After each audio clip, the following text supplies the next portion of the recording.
Hey, it's me, Riker.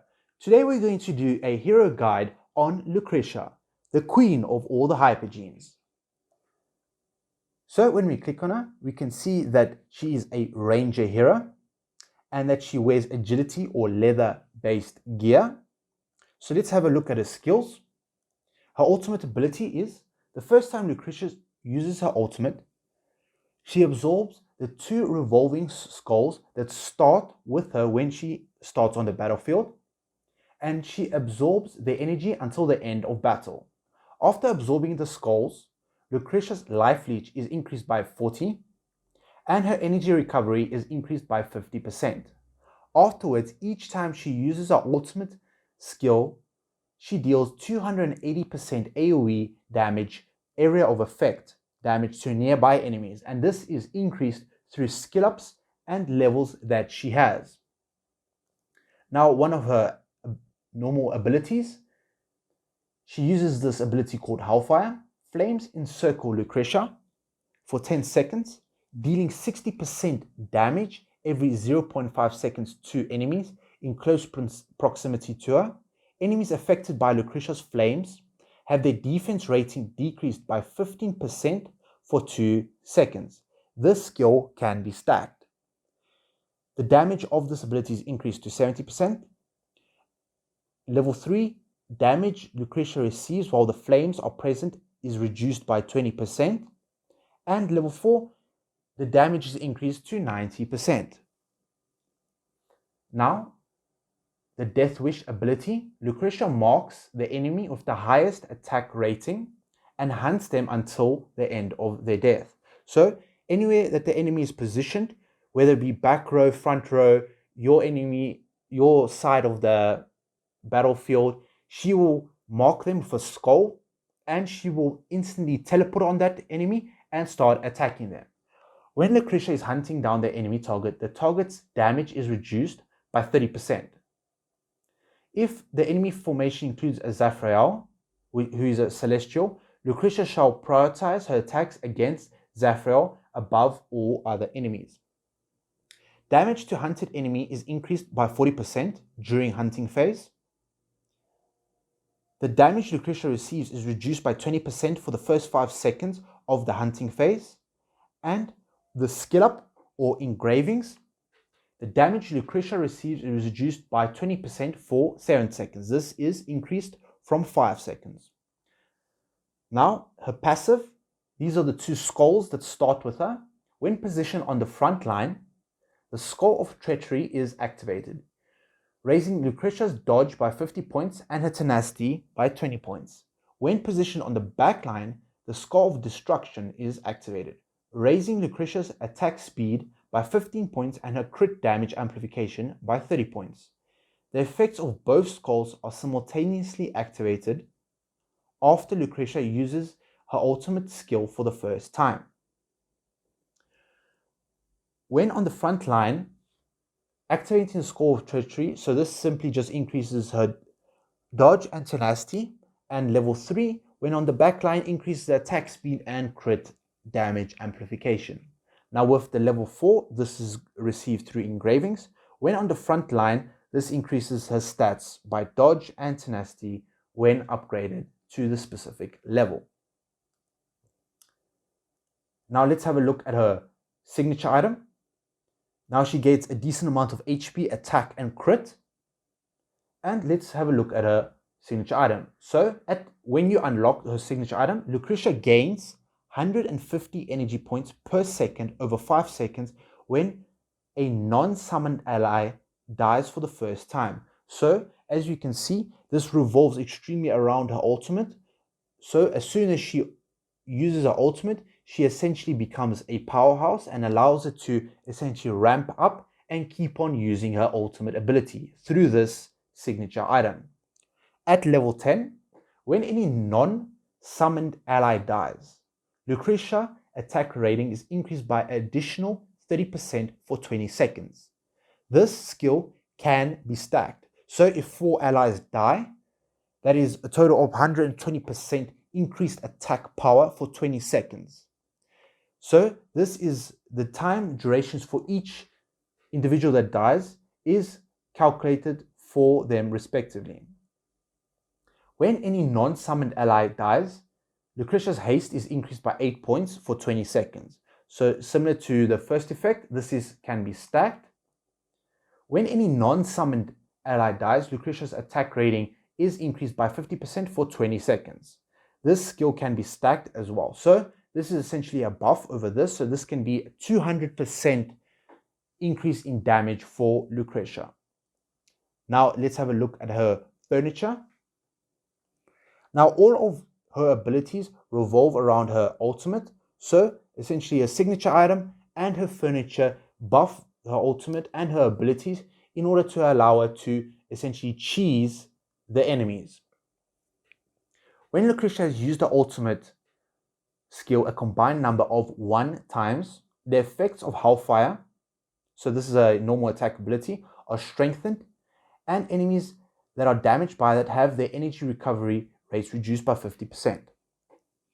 Now the most important one is 9 of 9. When Lucretia has used her ultimate skill a combined number of 2 times, Hellfire ability is strengthened and the flames shall no longer disappear.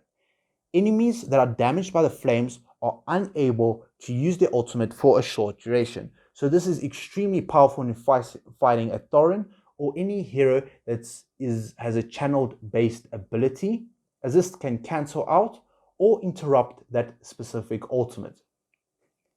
Now the minimum requirement for Lucretia is 30 SI, 9 furniture and 60 engravings, as this allows us to push at much higher deficits, closer to 200 to all the way to 300 level deficits in the campaign and in the Hypogean tower. So let's test her out and see what she can do. So let's test her out against these normal enemies and turn off her ultimate. So as you can see here, she starts on the front row and she has both of her skulls. There she marked the enemy, and there she absorbed one of the skulls when she started. Now you see she has marked another enemy and now is attacking the enemies. As you can see here, she is marking the enemy each time, and as soon as the enemy dies, she marks another target and continues attacking them. There are the 2 skulls. Alright, now let's see her ultimate ability. So she uses her ultimate and now she has absorbed both her skulls and now she gains the benefits of both of them. So there we go, she now can teleport. So she essentially marks her enemy using her skull and then she can deal damage to them. So as you can see, I marked and now she can instantly teleport to them. So this is essentially extremely effective against heroes such as Tassie, as both Lucretia and Tassie can teleport around and Lucretia can kill Tassie.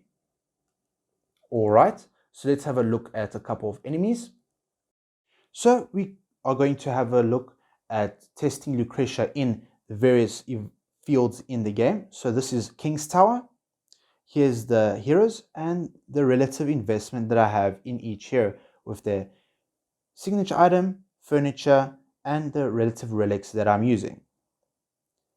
Now, when you put Lucretia in battle, all of these enemies are at higher deficit compared to me, and they do a significant amount of damage, where in most cases they can one-shot my allies.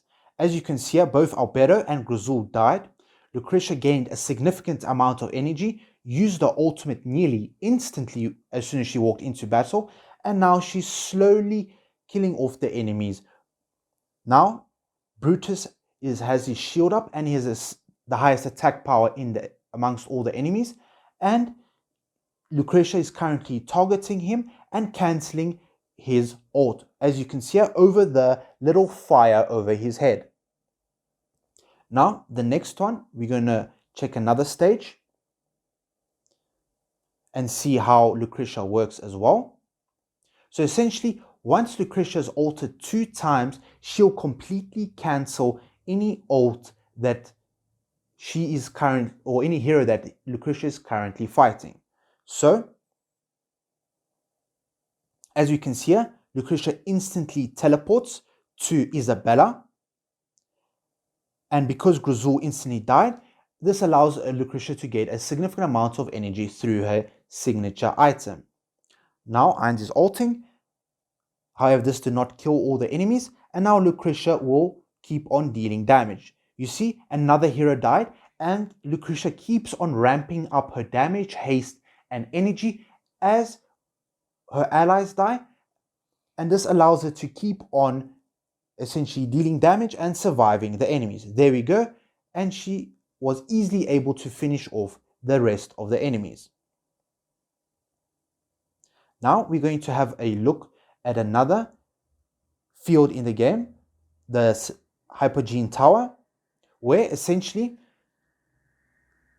there are two ways that you can use Lucretia. One is you can use Iron 5 pull, where all the enemies are grouped up on one location where all the allies will die and Lucretia will remain behind, essentially allowing Lucretia to deal damage to all 5 enemy heroes at once.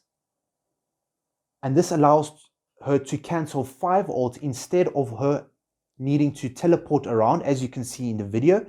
And she can essentially cancel 5 ults at one specific time and deal damage to all 5 enemies at one time.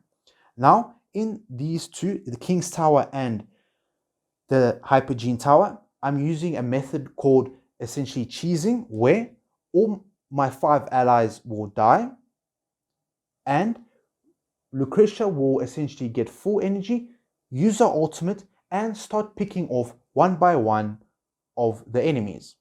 Now this works best if the enemies can group up. This where you place Lucretia with heroes like Iron, who can group enemies.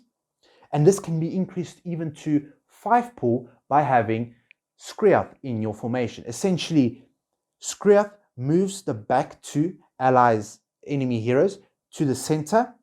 Iron pulls all the heroes, and Lucretia is able to essentially ult on top of 5 enemies. Now, as you can see here, I have a significant amount of support through the rest of my allies, with Ziz, Mihira, as this allows Lucretia to essentially gain energy from Ziz, and the mind control from Mihira allows Lucretia enough time essentially to ramp up and to start dealing damage to the enemies. As this is extremely high deficit and I'm fighting at nearly the power cap, this allows me to survive and to easily claim victory over the enemies. Now, as you can see here, this is the gear and investment I have in my relative heroes. Now let's have a look at another stage. Essentially, Lucretia's weaknesses are Brutus and Verk, because when Brutus uses his shield, or any hero that has an immunity, essentially this stops Lucretia from being able to leech life off the enemies. Because what Life Leech does, if she does damage to the enemies, she's able to heal a percentage of that damage back up and allow her to stay at full health.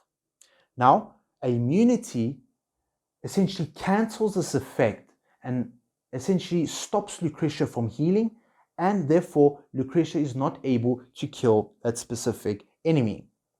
Now, the problem with Verk is Verk lays down traps at the start of the battlefield, and because Lucretia teleports around, essentially she will land on one of these traps, essentially stunning her and reducing her energy. This essentially stops her from ulting, and this essentially removes Lucretia from the picture. Now, as you can see here, this is the cheese Lucretia mechanic, where the 5 heroes die and Lucretia is the only one that remains and is easily able to solo all the enemies by herself. Now, it is essential that you have 9 furniture and 30 Asai honor. Reason being, if you're fighting heroes like Thorin, and Thorin uses his ultimate, essentially you'll be dealing no damage to Thorin, and you won't be able to cancel his ult because Lucretia is not at 9 furniture. So as you can see, this is the 5 pull that I was talking about.